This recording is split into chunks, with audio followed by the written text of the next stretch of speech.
Hi, and who are you? I am Gabriele Leporatti. Hi, Catherine. It's very nice to see you. Thank you for inviting me. It's so nice to have you here and at least see you over this screen connection. Yeah. So maybe you want to tell us a little more about who you are?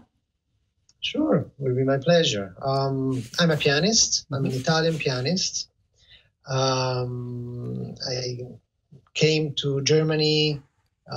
It was already more than 10 years because of work, actually, because of a competition when I then met my future wife, and I then never left the land, actually. I wanted to ask you, why are you in Germany when you are Italian and you can be in Italy? But that's a good excuse. Okay, we'll take that as a reason. Yes, and then what happened in Germany? What did you do? One thing led to the other, and so I got many contacts, many concerts, also through you.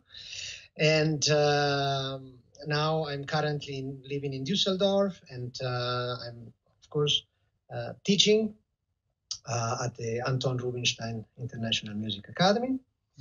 And I am as well a producer of CDs. I founded my own label a couple of years ago, and I have already, it's a small one, but it's growing up. And this year, also due to the situation, there are many projects going on. Yes. Yes, we So, come back to this label later on, because I know nothing about this label business. Maybe you can, tell us about it. But the first thing, you went to Düsseldorf, and then you went to this academy. And what was so special about the academy? What is you can introduce them to us? Well, through Carsten Dürer, I got to know the director, Michael Blatov, of the Anton Rubinstein Academy. And together, actually, I made a connection to the Conservatorio of La Spezia in Italy to make a connection, a cooperation between the two institutions, which actually was quite new at the time, because it's already 8 years ago.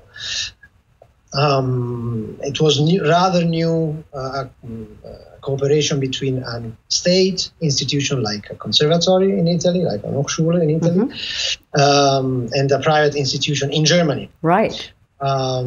So it was a nice project. For this cooperation was in order to be able to teach and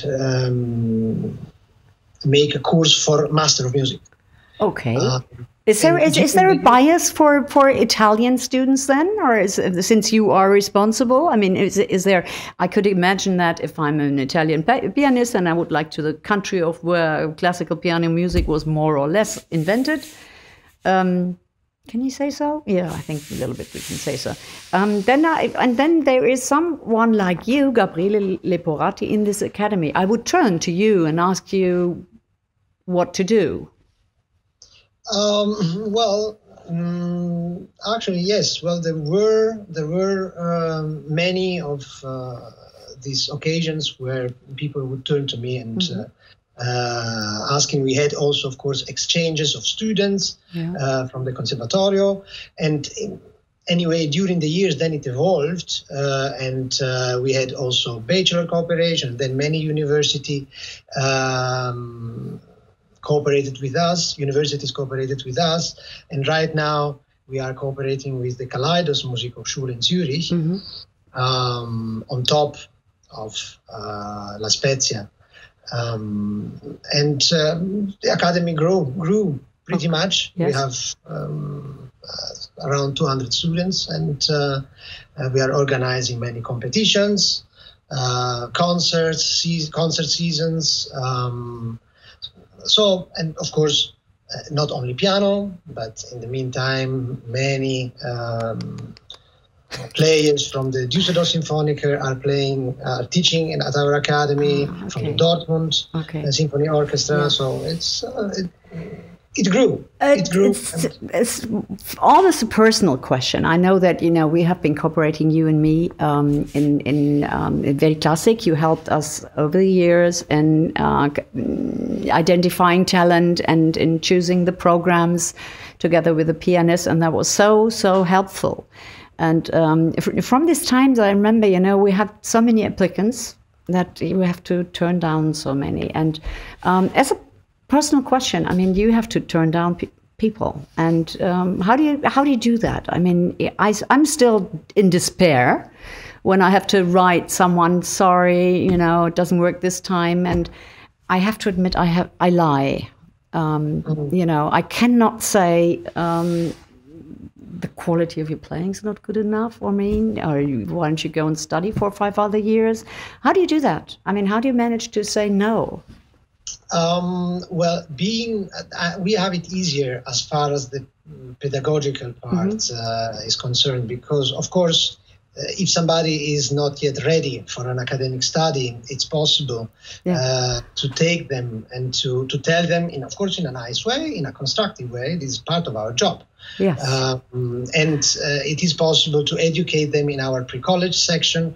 So for us, it is easier. Yes. Indeed. Yes.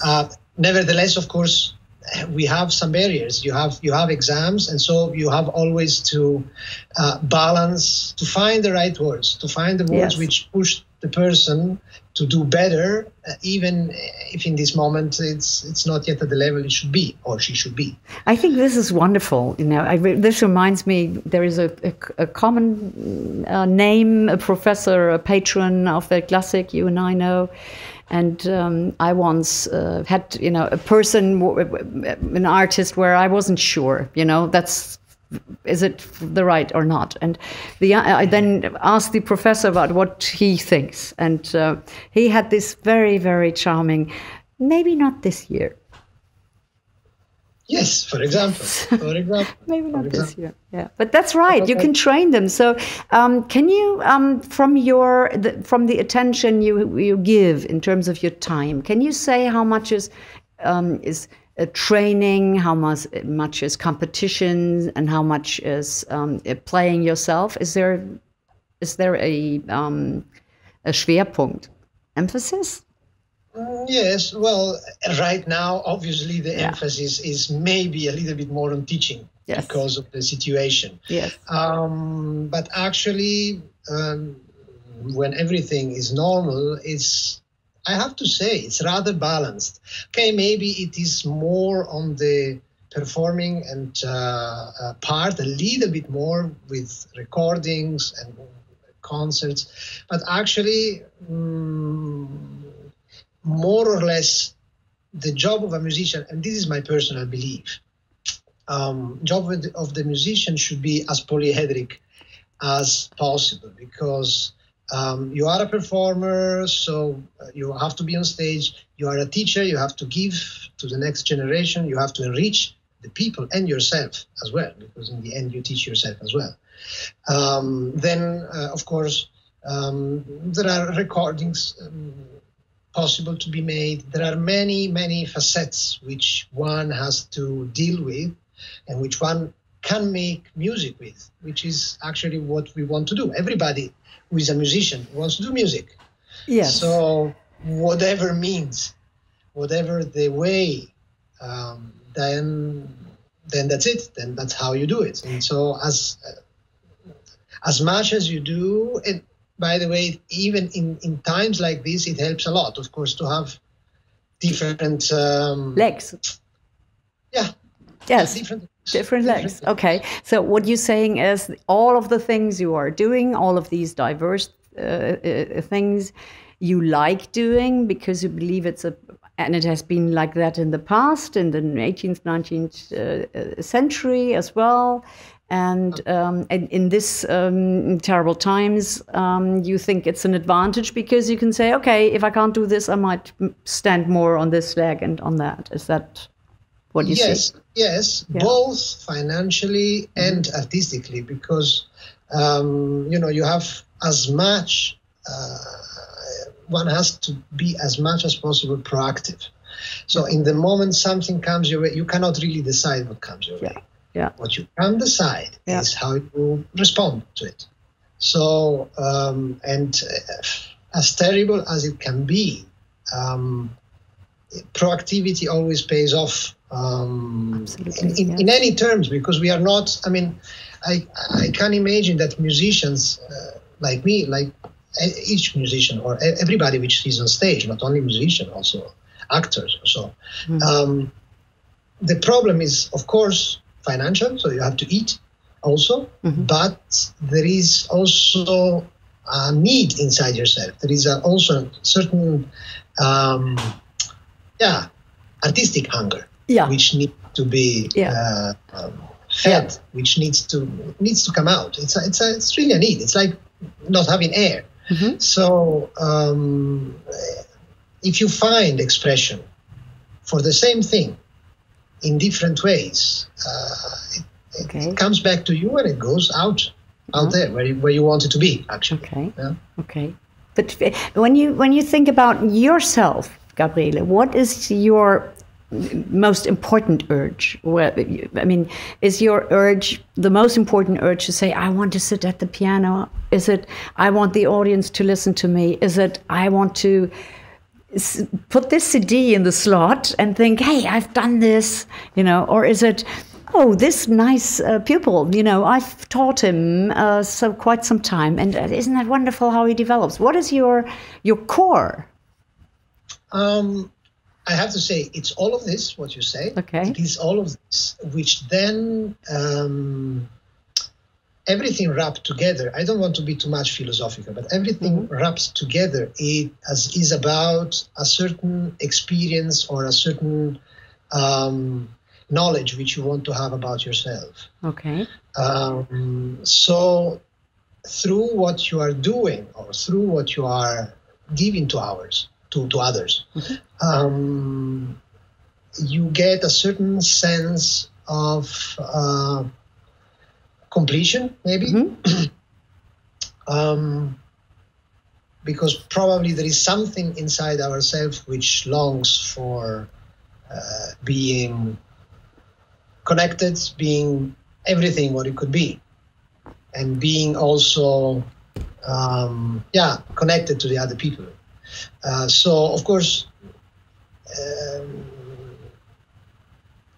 music making for me is something which I'm doing since I'm 6. My grandfather was a clarinet player, and he taught me. He was a musician himself, a conductor, clarinet player, and he taught me music because I asked him why ever I did. Yeah.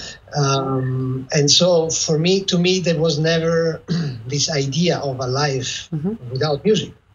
So it's difficult to say to point it out exactly what is more. If it is more teaching, if it is more playing, if it is more,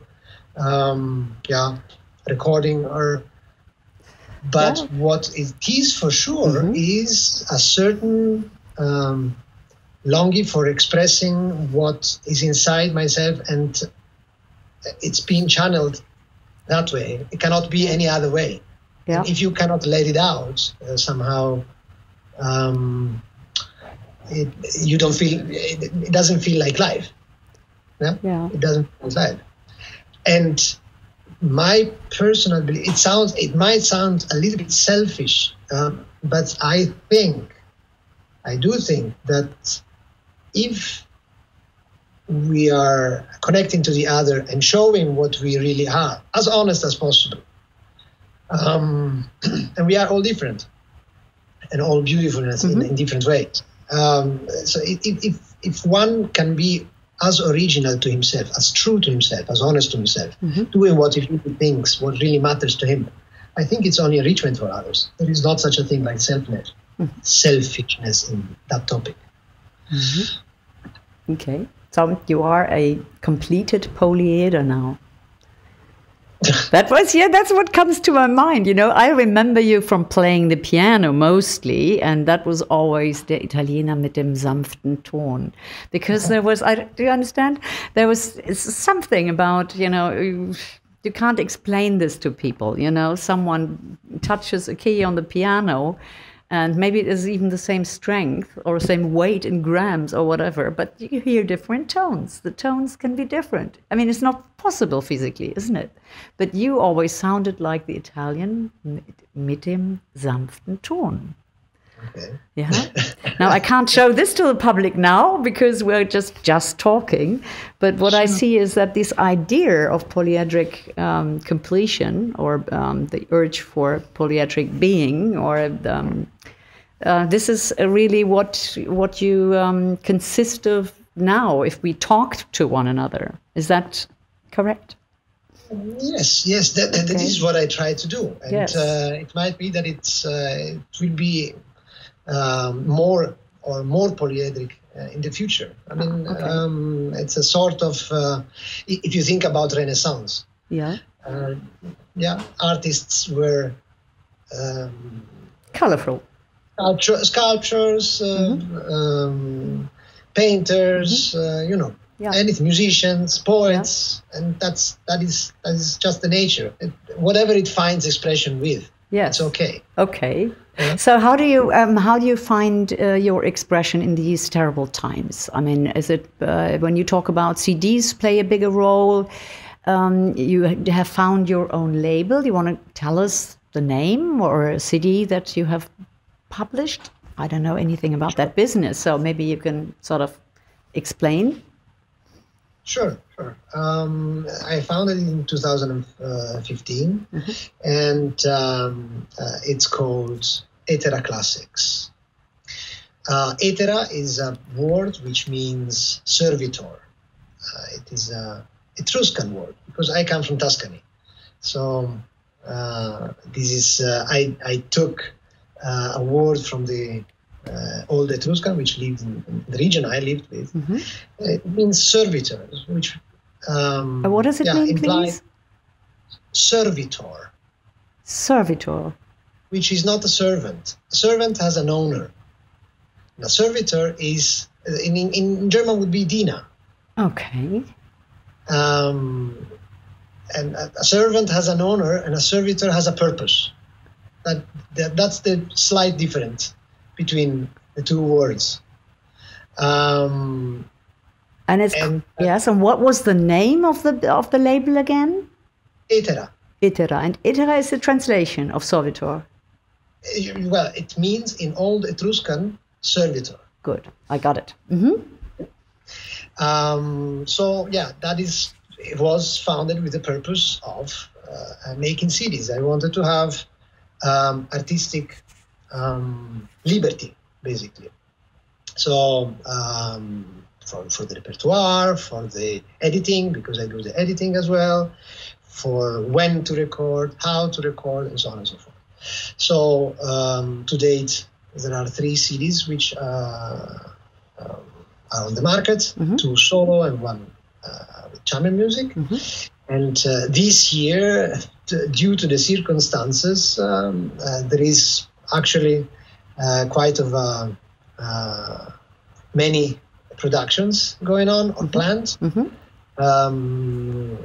The first one will be in a video project in March. Then there will be a CD recording, actually 2 CDs recordings in July. And there are some others which are not yet defined, but also coming up in 21. Moreover, I founded a sub-label to my label, which is called Tesan, which is again an Etruscan word for the goddess of the dawn, which is explicitly thought for young artists, so that they are able to publish their CDs if they want, with all bells and whistles, let's say like that.